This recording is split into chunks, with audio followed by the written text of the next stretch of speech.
Bonjour à tous et bienvenue dans ce nouveau rendez-vous de 6 minutes chrono. Nous recevons aujourd'hui Hervé Maharibacha. Bonjour. Bonjour. Vous êtes directeur du campus de Lyon de l'IPSSI, établissement d'enseignement supérieur qui est spécialisé dans les métiers de l'informatique et du numérique.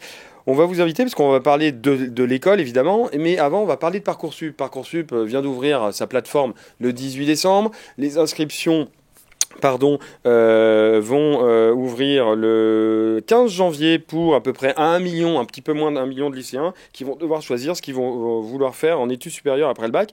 C'est une période qui est ultra stressante pour les candidats. 8 étudiants sur 10 sont en situation complètement angoissée.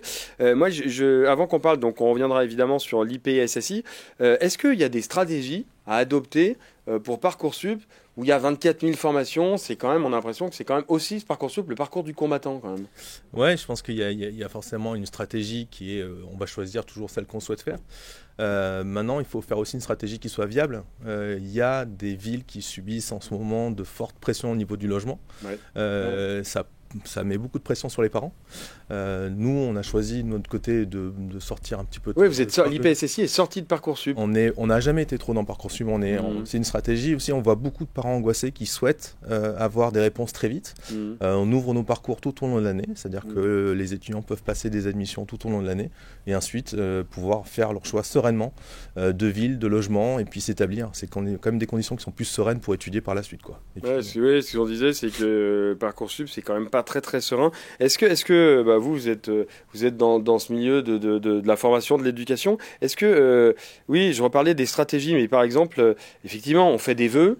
On appelle des vœux, bon voilà, je veux faire médecine, je veux faire un BTS. Il y a des sous-vœux, où là ça peut devenir un peu plus compliqué parce qu'il y a des sous-vœux, il y a des vœux à choix multiples, et puis après il y a une lettre de motivation qui est ultra importante.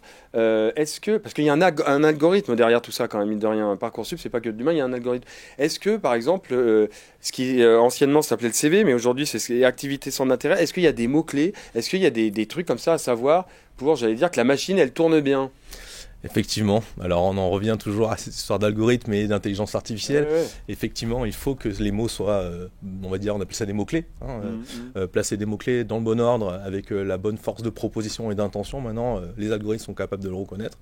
Effectivement, je pense que l'algorithme prend en charge ça pour faire son choix.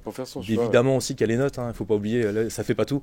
Non, mais il y a les notes, il y a les appréciations, il y a cet algorithme, c'est ça. Ouais, c'est ça. Et c'est ça. Est-ce que vous me parliez on parlait de choix de mots-clés. Moi, on m'avait dit qu'il y avait une sorte de coach Parcoursup qui disait, par exemple, vous voulez faire médecine, il va falloir que, il y a des mots-clés, soins, empathie, bienveillance, soigner. Il y a des mots comme ça à mettre. Il nous parlait de le saturer pour qu'ils disent, bon, lui, il est fait pour ça, quoi. Il faut le saturer, mais avec l'IA, maintenant, il faut aussi du bon sens. Alors, il peut y avoir des coachs. On n'est pas dans le secret des dieux non plus. L'algorithme, il est, je pense, défini par un ensemble de gens qui travaillent là-dessus. Je ne pense pas il suffisait de mettre médecine 100 fois pour que ça fonctionne, évidemment. Voilà. Évidemment.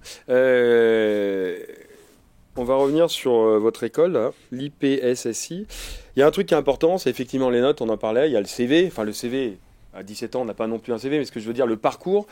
Que ce soit sur Parcoursup ou pour l'IPSSI, est-ce qu'il y a quand même à côté du simple entre guillemets CV, est-ce que les à côté sont justement importants? C'est-à-dire que ce qu'on appelle dans Parcoursup les centres d'intérêt, est-ce que c'est important ça? Alors, on ne peut pas parler forcément, oui, on va parler des centres d'intérêt, mais au-delà de ça, l'admission chez nous, elle se fait aussi par rapport au savoir-être. Il y a un entretien de 30 minutes que vous allez passer avec nous. Notre idée, un peu comme des managers, c'est aussi de construire des équipes qui vont intégrer des promotions qui soient cohérentes. Dans le marché du travail, ce qu'on voit actuellement, c'est que rien ne se fait sans travail collaboratif. Bien sûr qu'il y a les compétences pures, les hard skills, mais on fait très attention aux soft skills aussi, qui est cette notion d'entraide, de bienveillance. C'est un enjeu qui est très important. Et pour nous dans la formation pour qu'elle se passe bien, et dans notre intérêt aussi pour que les étudiants puissent à la fin de leur cursus sortir et intégrer des milieux professionnels et y rester. C'est un grand enjeu actuellement des entreprises, c'est le plus grand enjeu actuellement dans la tech. Je parle vraiment de la tech, c'est un milieu que je connais très bien. C'est la rétention, garder des employés sur le long, Oui, les c'est faire ça. travailler sur des Ouais. projets et conserver le savoir et le développer. Parce qu'aujourd'hui, justement, pour revenir à ce que vous disiez, parce qu'aujourd'hui, la jeune génération, enfin, on le voit un peu, mais elle est plus zappée, c'est-à-dire qu'elle reste et alors elle change d'entreprise assez rapidement, Le facilement. turnover est très important. Ouais. C'est un travail à faire aussi par les entreprises parce que quand il y a un turnover en technologie, c'est souvent soit parce qu'on n'est pas bien, soit parce qu'on va chercher un salaire plus important. Mm. Les gaps de salaire dans un milieu grandissant comme celui-là, avec des salaires qui sont plutôt élevés pour des adultes, Mm. on va dire, évidemment que le turnover, il permet de faire de certains gaps salariaux qui sont intéressants pour les étudiants, Mm. enfin, pour les futurs diplômés. Et là, ce sera peut-être le dernier mot rapidement, mais par exemple, l'IPSSI, donc métier de l'informatique et du numérique, concrètement, c'est quel métier ça? On peut déboucher sur quel métier? Alors principalement la cybersécurité, Ouais, ok. le dev full stack, donc Ouais. front et back, et puis maintenant l'IA, beaucoup, grosse demande, le big data, l'analyse de données, le data analyst actuellement est très recherché.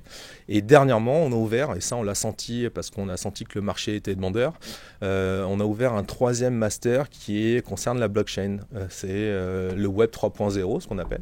Alors ça, je pense que ça émane plus des partenaires financiers, on va dire institutionnels, qui ont des besoins de créer et de sécuriser ces nouveaux produits financiers.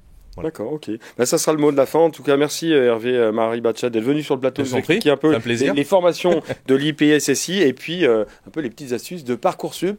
Pour plus d'informations, www.lyoncapital.fr. À très bientôt. Au revoir. Merci, au revoir.